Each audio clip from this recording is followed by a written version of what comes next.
Hello, welcome to another episode of Now You See Me, the show where we redefine beauty from the inside out. My name is Jeanette Jones, your host and producer.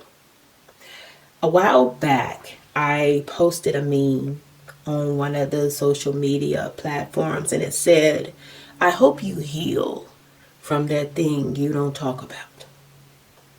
And it made me think about all the years of me dealing with my scalp issues and trying to hide the scalp issues and trying to cover up because I didn't want to see and I didn't want people's judgment about what was going on. And even though it was something that, it progressed over the years, you underestimate the amount of trauma that something like that would cause. I underestimated the amount of trauma that it caused within me. Anytime you're dealing with any sickness, there for a prolonged period of time, there's going to be some adverse effects, psychologically, emotionally. Being in an intense situation, and yes, it was an intense situation for me. That's like PTSD. And so we're dealing with a lot of people, dealing with a whole lot of hurt, and it's manifesting itself in some kind of way. I talked about already how I pushed down my feelings, and God used the past 10 years really to push them back up slowly, to reveal that these are some things that you've hidden. These are some things that are necessary for you to deal with. You can't hide this anymore. You can't bury this feeling. You can't move to the side things that you don't want to deal with. It is time. It is time. And so I was thinking about, in the word, the woman with the issue of blood. And I was thinking about how you have to feel, or how she had to feel, to deal with that situation for so long.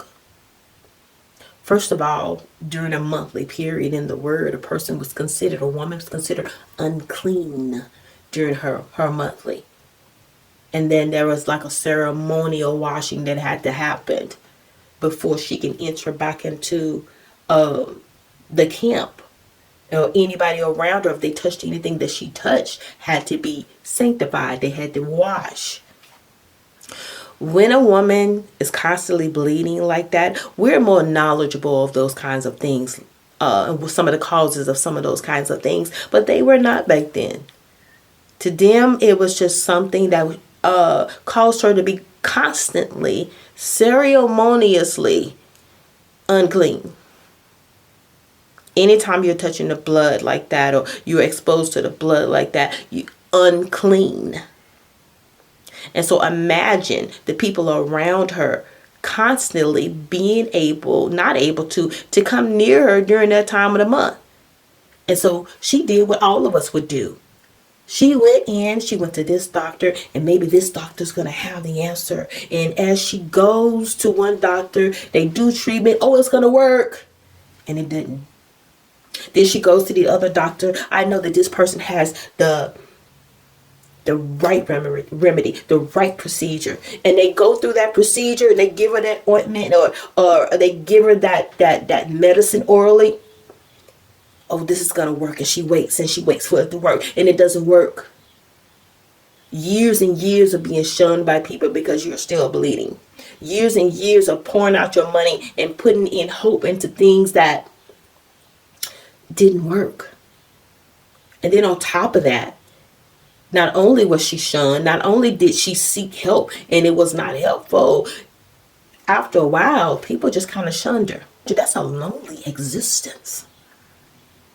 That is a lonely existence.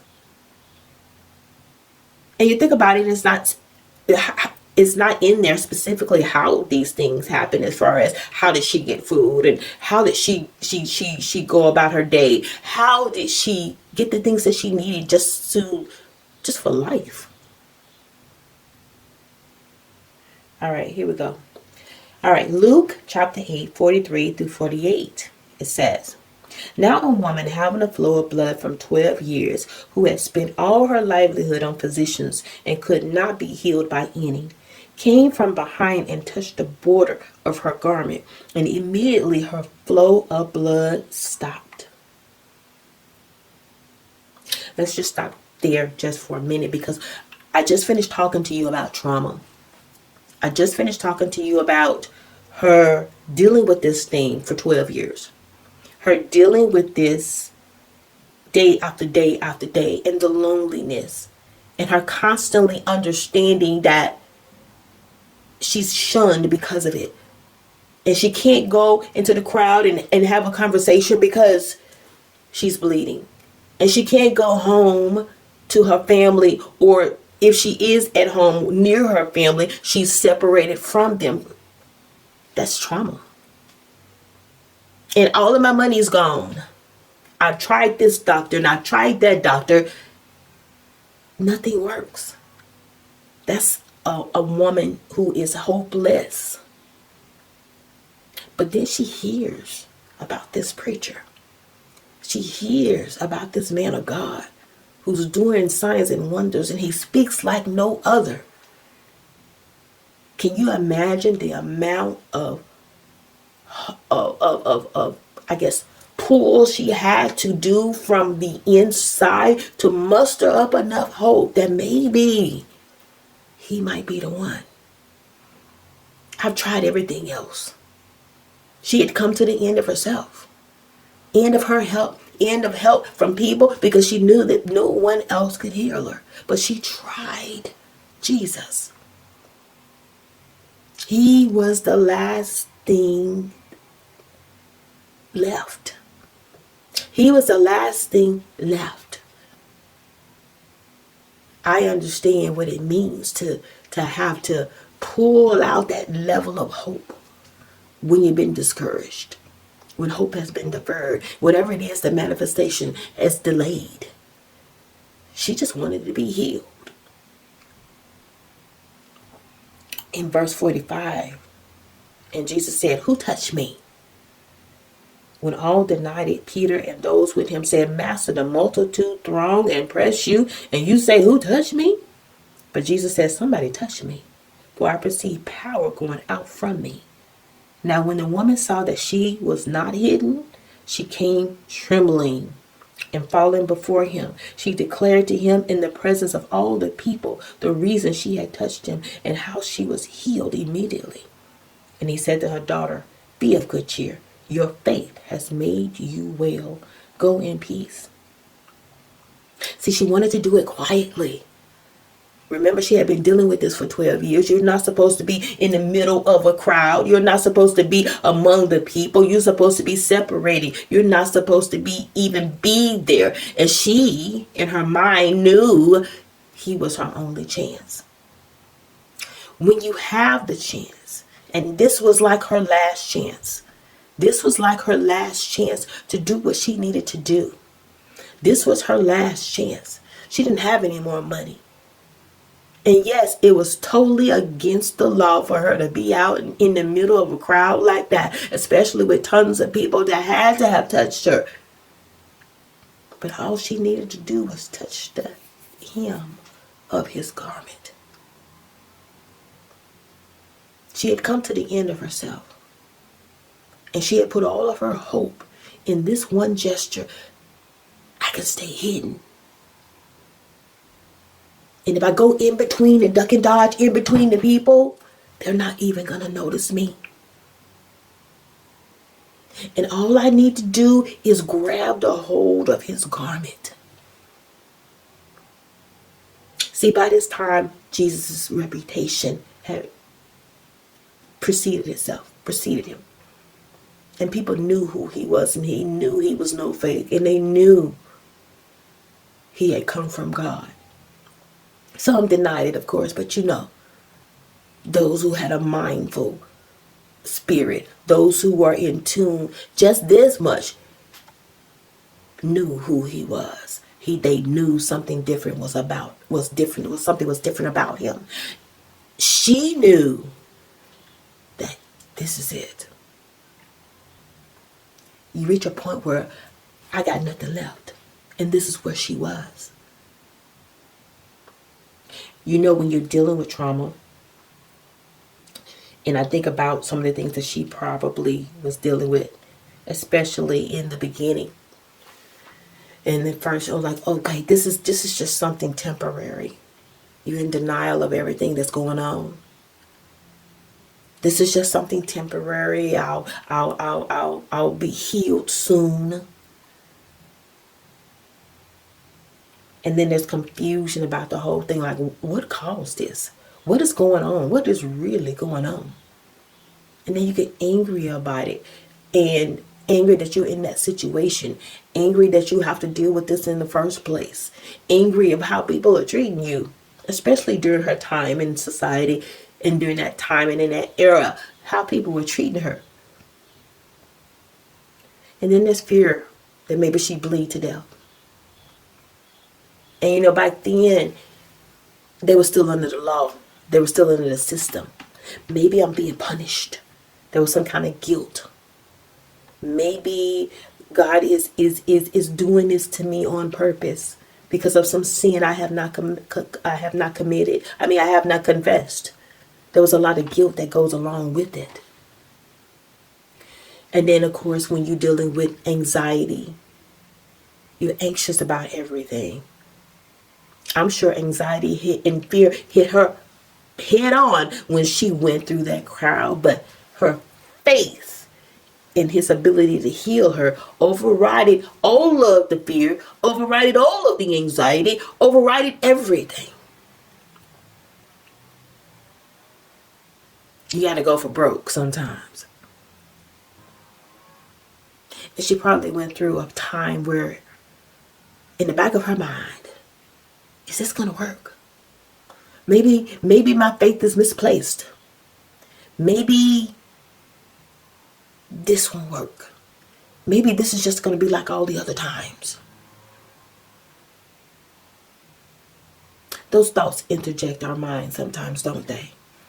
That this thing that you're getting ready to do is just going to be like all the other times where you failed, where you don't have hope. But she had enough faith in Jesus that her faith alone healed her. And Jesus tells her that her faith alone healed her. Let's read what he said. But Jesus said in verse 45, "Who touched me?" When all denied it, Peter and those with him said, "Master, the multitude throng and press you, and you say, 'Who touched me?'" But Jesus says, "Somebody touched me, for I perceive power going out from me."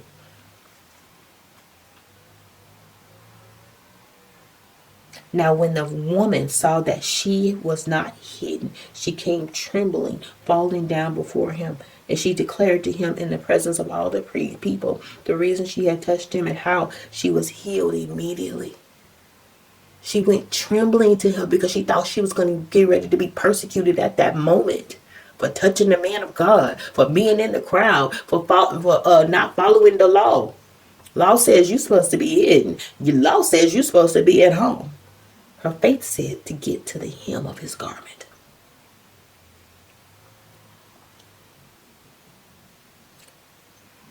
It was hard for her, I know, to spill the beans. She probably sat there and waited for people to grab her. If not grab her, force her to move on because they weren't supposed to be touching her. Forcing her to go and get her away from that place and send her to some place where she could be sanctified and send her someplace away from people. She was probably waiting for the persecution, waiting for the attack. She went fear in fear. She went trembling because she was exposed. And everything that she had been going through was exposed. And the trauma that she was dealing with, that she was trying to hide, was revealed. But she was healed. Without faith, it is impossible to please God. For those that come to him must know that he is. And he's a rewarder of them that diligently seeks him. Trauma is something it takes a while to go back, to get back from. And you think about it, I would just love to have been with her once she went through the cleansing process. Once she went through trying to undo all of her habits, because she didn't have to do them anymore because she was healed. It's not until the end of the thing that you realize how stressed you were. It wasn't until the end of the thing that I realized how hiding my scars and hiding things that were going on in my scalp had the effect on me that it did. So I could imagine these 12 years that she's dealing with this, being ostracized like she was. She's dealing with it. It was a relief from her, but it takes a while for that trauma to subside. It takes a while for the full healing internally. And I'm not talking about, well, it was internal healing, but the emotional side of it, the psychological side of it, of trauma. It's a wonder she didn't need counseling. I'm sure, like I said, she was full of joy when Jesus told her daughter, and he called her daughter and told her to be of good cheer. Your faith has made you go. Your faith has made you well. Go in peace. That's what he said. Go in peace. Trauma is not always some detrimental thing that happens to you, some car accident, some horrific event in your life. Sometimes it's small things that grow over the years. It's the longevity of the thing that causes it to be traumatic, because your mind goes through a change and process that may actually be your norm. You get used to feeling anxious. You get used to feeling anger. You get used to feeling depressed. She probably didn't even know how to be around people.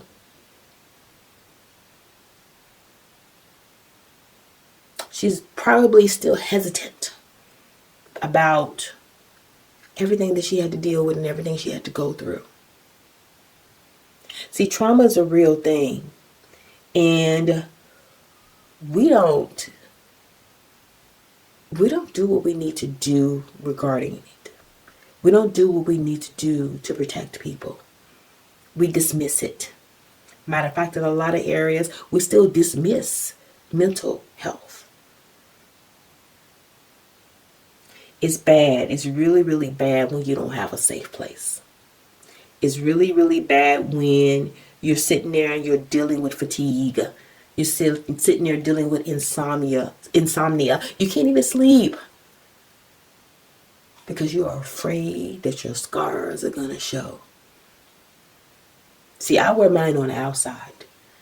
And sometimes people look at me and they just kind of look, and they're curious, which is understandable. We have some that roll in their eyes and like that. I'm like, really? I think they don't know how to respond. Some of them people just ignore it. Okay, I've seen that, and I've seen worse. And I have some that I think when they look at the scars on the outside, it reminds them of their scars that they're still dealing with on the inside. Like I said, the meme said, I hope you heal from that thing you're not talking about.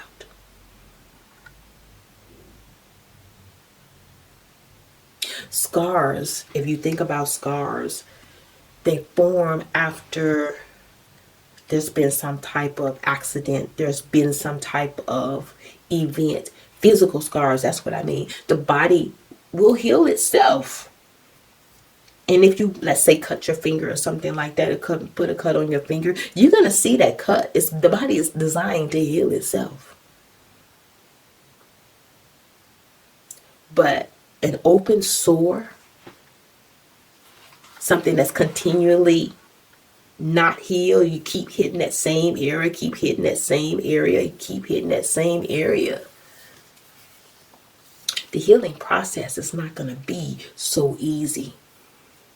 I think it's a beautiful thing that if you fall or you hurt yourself, even the next day you may see a scab over the sore. I think it's a beautiful thing.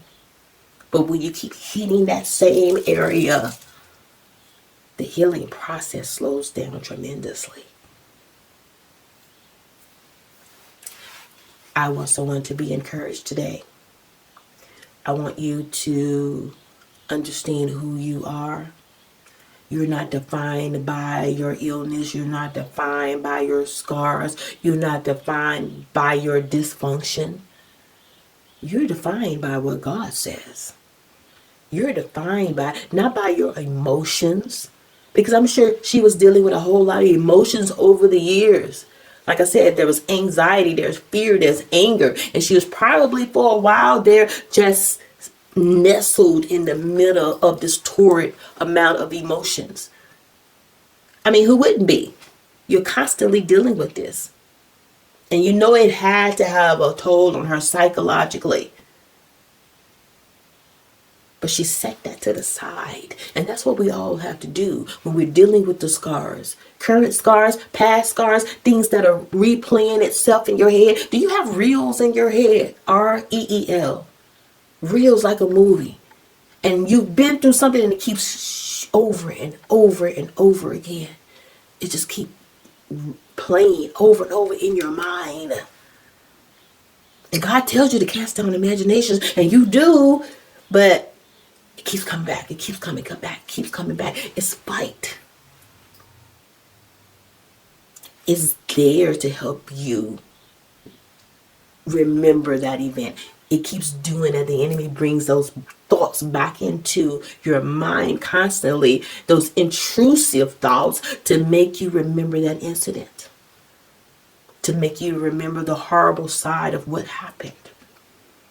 And you're constantly reliving pain. Now, some people can go back there and realize that thing, that event, that, I don't know, person, maybe it was a person that you're dealing with back then. You can remember and even see the person, and you're not as affected. That's a person who's healing or has healed from that situation. But if you're having those intrusive thoughts and you're having those reels in your head about that same event, you're still dealing with the trauma of it. The scar is not healed. Your mind is constantly reliving that thing. The word says for us to cast down imaginations and all things that exalt itself against what the word says. What if she had stayed in her bubble? What if she had stayed in some type of bubble of self-pity? What if she had stayed in some kind of bubble where she felt like, this is my lot in life, and this is how I'm going to die. I'm probably going to bleed to death. I'm probably going to be somewhere alone. These people won't even talk to me. I haven't hugged my family in years. And this is how I'm going to die. See, they didn't know anything about fibroid tumors and things like that. I've had them. I had them several times. Scar tissue and things like that affects your body. They didn't know anything about that. You have to deal with the society and their level of understanding of what you're going through. Because not only the society doesn't understand what you're going through, but you don't understand what you're going through. And that's worse. My scars are visible. They're on the outside. But there's so many people that have scars on the inside. Sometimes we look at people and we look at their situation or what we think their situation is. And we're angry about how they talk to us, or we're angry about things that they've said to us. Not even understanding that there's something else going on. Not even understanding the fact that we don't know their story. We don't really know the essence of what's going on in that person's life and in that person's spirit. If we're walking in their shoes, then we get it totally. The anxiety, the fear, the snappiness of the responses to you. The anger, the overall demeanor, the heaviness in the eyes, the heaviness on their faces. Can you imagine what this woman looked like? Having dealt with that for 12 years. The struggle, the scars. It may not have been a physical scar that was on the outside, but her facial expressions, her whole demeanor, the tenseness in her body said, I'm sick. I can't tell you because you wouldn't understand. I've been dealing with trauma for years, and I know you wouldn't understand. Matter of fact, I know you'd sell me out to dry. And so we need to pay attention to people. We need to pay attention to people who may not have an issue of blood, but they have some kind of issue. That's why the Lord tells us to pray without ceasing and pray one for another. And be quick to listen, but slow to speak before you open your mouth. You don't know what people are going through. Their scars are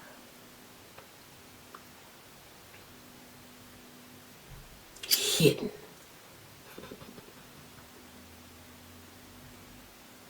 And it's a whole lot of work to maintain the secret. But we in all things know that we can cast our cares upon him because he cares for us. But in all things, we know that we can go to him when we're overwhelmed, and he'll lead us to the rock that's higher than we are. We know you have scars, and they're not your fault. But we really, really pray that you heal from that thing you're not talking about. Thank you for tuning in. My name is Jeanette Jones, and this has been another episode of Now You See Me. I'll see you next week. If you're looking for a life coach, go to www.JeanetteMJones.com and sign up for a free 15-minute complimentary session. I assure you, you will not be disappointed.